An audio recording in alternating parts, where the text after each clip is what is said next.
Hadria Stewart, and I'm a member of the Kingston Technical High School family. I'll be your teacher of English this afternoon.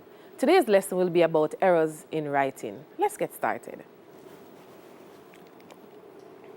Let's start with our objectives for today. So by the end of today's session, candidates should be able to explain what double negatives are and how to correct them, identify redundancy in speech and writing and know how to correct them as well, and you should be able to improve your writing skills as well as your English grammar.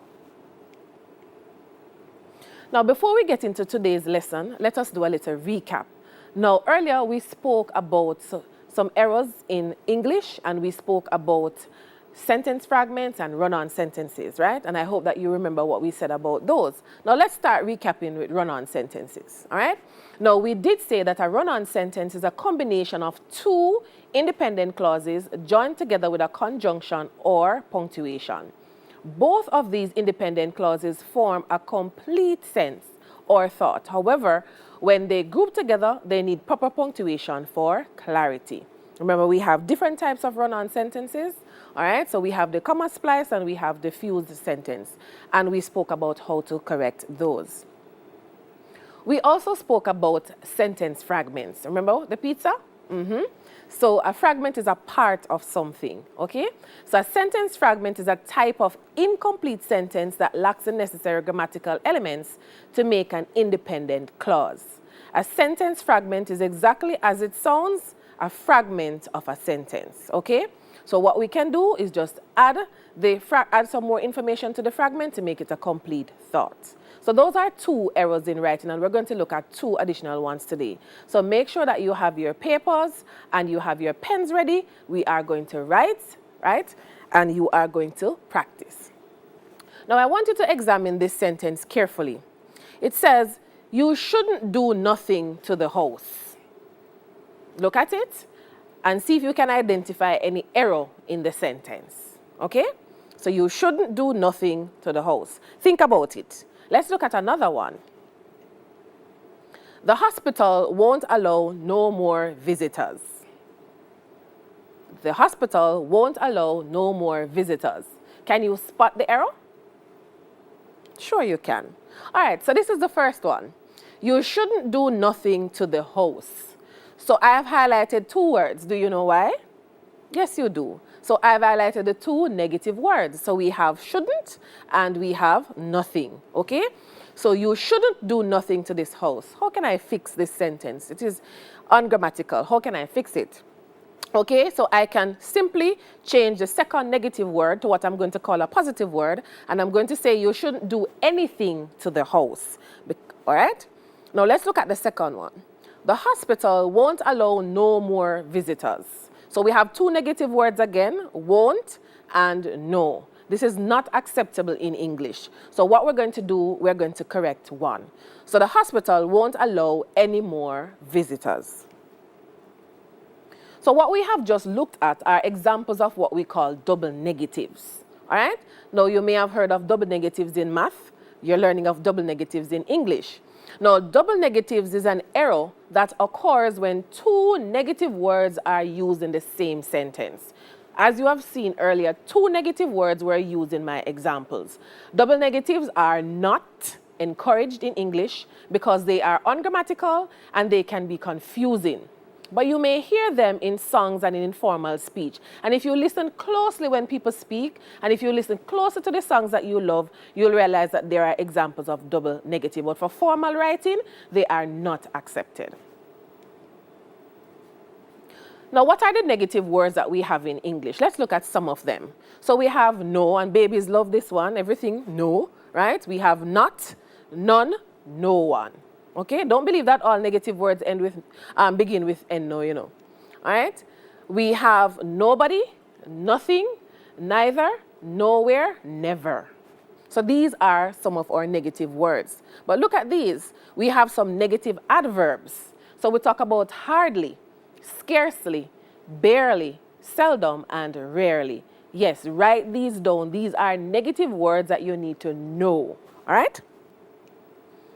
Then we have some negative verbs, all right? And we have doesn't, isn't, wasn't, shouldn't, wouldn't. And note carefully where the apostrophe is placed. Right? Some persons have a problem putting the apostrophe at the correct place, but the apostrophe is normally placed where you have taken out a letter or some letters. And in doesn't, we have taken out the O, so the apostrophe is placed at that exact spot. So we have doesn't, isn't, wasn't, shouldn't, and wouldn't. Make sure you put the apostrophe in the correct place. And then we have some more. So we have couldn't, won't, can't, and don't. And of course, you know that these are contractions, and they are normally used in informal writing. So when you are writing formally, when you're writing your letter of application, you would not use contractions, okay? Now, as I said earlier, pay attention to the songs that you like and listen closely.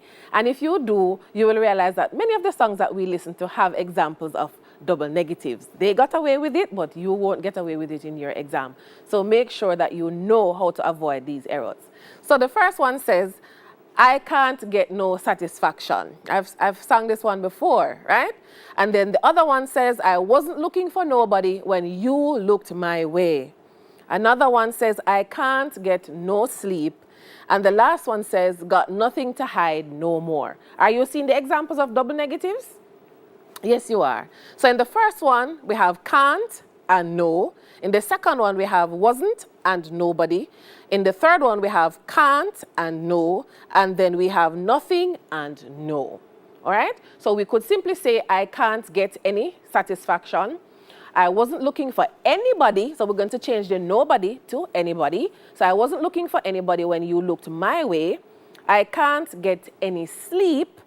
And got nothing to hide anymore, all right? So we're going to do those. Now, Lindley Murray, a late influential grammarian, he once said, 2 negatives in English destroy one another. Isn't that interesting? 2 negatives in English destroy one another or are equivalent to an affirmative. And he gives this example sentence.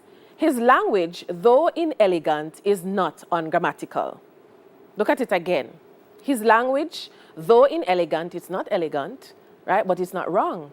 So his language, though inelegant, is not ungrammatical. Now, you know that the prefix un, un, means not. So basically, you're saying his language, though inelegant, is not grammatical. So you know that's faulty. So his language, though inelegant, is ungrammatical. So we eliminate the not. And I found this little cartoon strip that's very, very interesting. It says, apparently double negatives are okay in math, but not in English. Remember that. So double negatives, they're okay in math, but they don't work for English. Now, here are a few popular ways double negatives are created. So in the first example, we have the use of not and nothing. So we're seeing the 2 negative words there. He didn't tell me nothing. And if you, as I said, if you listen to yourself, you'll realize that you use it a lot. I'm guilty of it too at times, but I know better, right? So he didn't tell me nothing. This means that he did tell him something, all right? Then the other one, I can't get no satisfaction.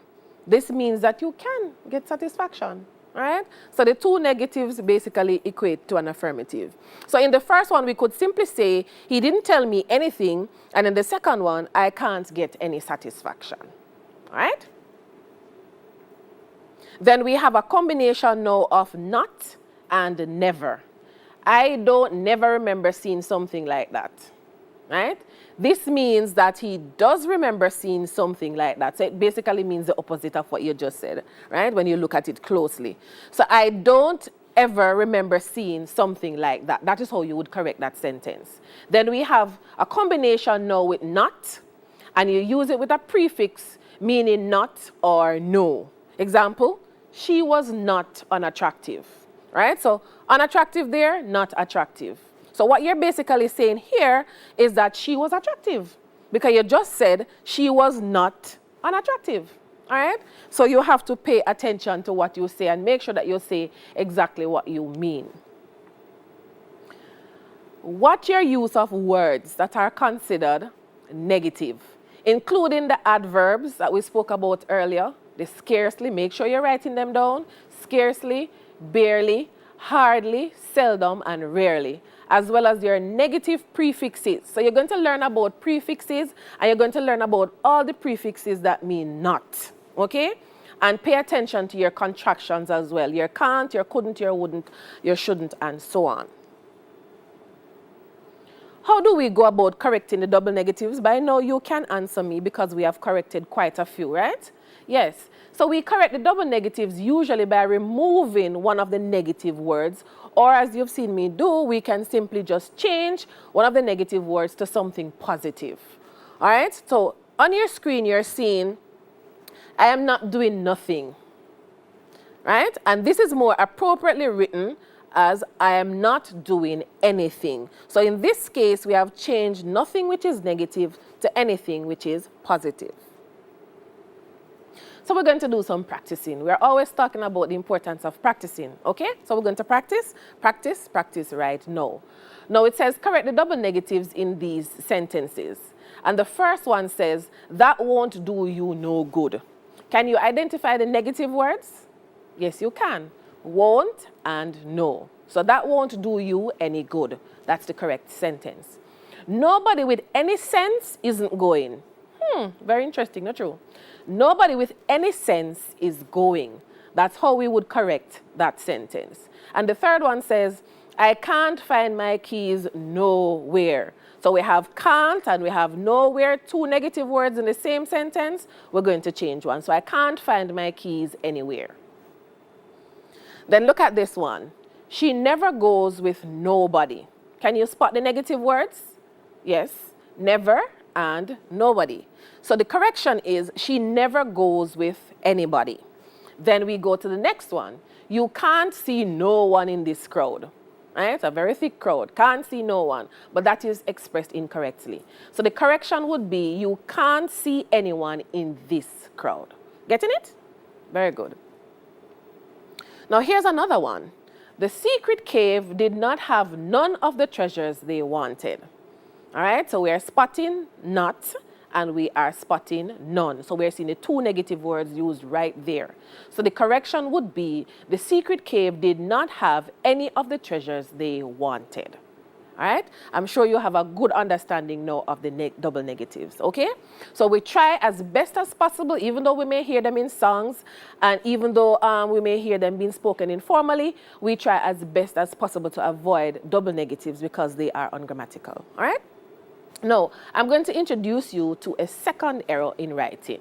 All right, so we have looked at run-on sentences, we have looked at sentence fragments, we have looked at double negatives, and we're going to look at another one. So make sure that you are writing. Now examine these two sentences, okay? And then you can decide which one is correct. So it says, a new innovation designed to improve surgical and medical procedures is being promoted today. Sounds good. All right, let's see. Or we can say, an innovation designed to improve surgical and medical procedures is being promoted today. Have you spotted the difference? All right, so let's go a little further. Now, new innovation. I've taken the phrase from the first sentence. And innovation is what? It's something new. Yes, it's a new idea or product. So there is absolutely no need to add the word new. It's not necessary. So we say it is what? It's redundant, okay? So when we correct the sentence now and we eliminate the redundancy, this is what we are left with, which is correct. An innovation designed to improve surgical and medical procedures is being promoted today. Excellent. So we're looking at redundancy. So that's our fourth error in writing, all right? Now redundancy in writing or speaking is the unnecessary repetition, we don't need it, or duplication of words, phrases, sentences, ideas, and information. So simply anything that could be omitted without loss of significance or meaning. So if you take it out, meaning doesn't change, then it simply meant that it was redundant, okay? And I'm sure you know the word redundant, which means no longer needed, right? A simple example would be something like this. Very simple. We also went to Portland too. Also and to have the same meaning, right? And therefore, one of those words is redundant. So one is not needed. So we can omit one of the words without losing any meaning.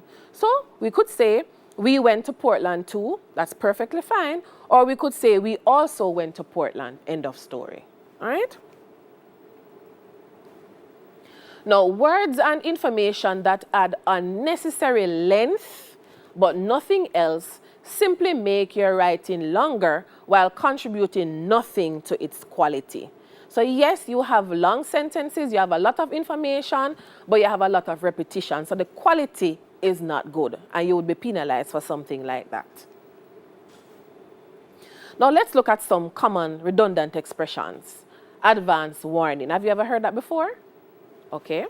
So a warning is already advance notification, right? You hear that something is about to happen, right? The word advance is unnecessary here. So we just talk about either a warning, and in this case, the warning, okay? Then you hear people talk about blend together.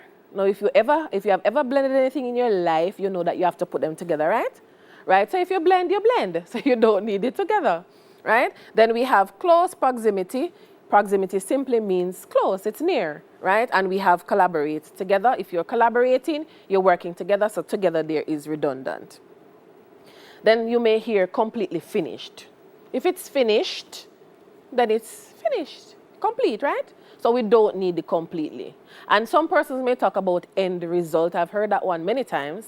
If it's the result, it means that at the end of the procedure, this is what we are getting. So we don't need the end. And then evolve over time. Something that evolves happens over time, okay? And then exactly the same. If they are the same, we don't need to say exactly, all right? Now, this one is interesting. You've probably heard people say PIN number, right? The acronym PIN stands for Personal Identification Number, which is the numerical code used in electronic financial transactions. So PIN number, which translates as PIN, identification number, is a good example. Think about it. So remember that the N in PIN already means number, so you don't need to say number, all right? Then here's another one, ATM machine. Automatic teller machine. That one is another good example of redundancy. So you're going to the ATM, finish, all right? An excellent way to identify redundancy is to read your work out loud. Any instances of repetition or duplication should be obvious. So read out loud. You can't do that in the exam, so when you're practicing, make sure that you do that and listen to yourself, all right? As you are proofreading, consider whether you really do need technically redundant words for emphasis. And Jamaicans love to emphasize. We do. So we use redundancy a lot. All right? So as you are proofreading, consider whether you really do need technically redundant words for emphasis and whether repeated information could be removed without affecting your meaning. When we write, we should try to be as clear and precise as we can be. If we learn how to get a message across without adding unnecessary words, then readers are more likely to read what we have written, right? Why should you not use redundant phrases? Every word you use should add something new to your piece of writing. Every single word, okay? When you use a redundant phrase, you are using two or more words that mean the same thing. Like when people say reverse back. When you reverse, where do you go? You can only go back, right? So they add nothing new. Now, redundancy simply pads your writing and bore your readers. You don't want to write anything at all that people will find boring, right? You don't want to bore your teacher either. All right? So redundancies just pad your writing and bore your readers. The longer sentences are liable to make people stop reading altogether, and we don't want that. Now, here are some common redundancies to avoid in business writing. The first one is very common. In my opinion, I. If it's your opinion, it's you, right? So you just simply say I. All right? Or in my opinion, X, Y, Z. All right? Collaborated together, simply just use collaborated, because collaborate simply means that you're working together. Past experience, I have experienced it. That means it has happened already. So guess what? It's in the past. So we can eliminate the past, okay? The reason why, this one is common. The reason is, and you give the reason. So you don't need the why. plus in addition. In addition, you're getting something extra, right? So we don't need the plus. So we simply just stick to in addition. So in addition to what was said earlier, I'm giving you some more details. Now, let's practice. My personal opinion is that the wall should be painted blue. My personal opinion, right? You're spotting the redundancy. The opinion has to be yours. So we would correct this by saying, my opinion is that the walls should be painted blue. You may disagree, but it's my opinion, all right? Now, the next one, we assembled together in the kitchen. Are you spotting the redundancy? Assembled and together. So we would correct that by simply taking out the unnecessary word, which is together. So we assembled in the kitchen. All right? When I joined the gym, I received a complimentary personal training session for free. Right? We like the free things, right? But if it's complimentary, it's free. It means that you didn't pay for it. Okay? So we simply say, when I joined the gym, I received a complimentary personal training session. All right? So I want you to be in a position where you are able to identify redundancy and you're able to correct it. And when you are writing, you avoid them as best as you possibly can. Jasper's twin sisters are exactly identical. Seriously? Of course, Jasper's twin sisters are identical. So you don't have to say they're exactly identical. So take out exactly. That word is redundant in the sentence. All right? Now, Mark really liked those red sneakers, but they were too small in size. Has to be size. So Mark really liked those red sneakers, but they were too small. So we'll just get rid of the size. Okay? In the modern world of today, we can easily communicate with people around the globe. In the modern world of today, right? Of today is redundant. We're living in the modern world. So in the modern world, we can easily communicate with people around the globe. My mom cut the pizza into 4 quarters. Simply, my mom cut the pizza into quarters. All right? After much thought and consideration, Francine decided to major in psychology. Thought and consideration, same thing. So after much thought, Francine decided to major in psychology. I hope you learned a lot today, okay?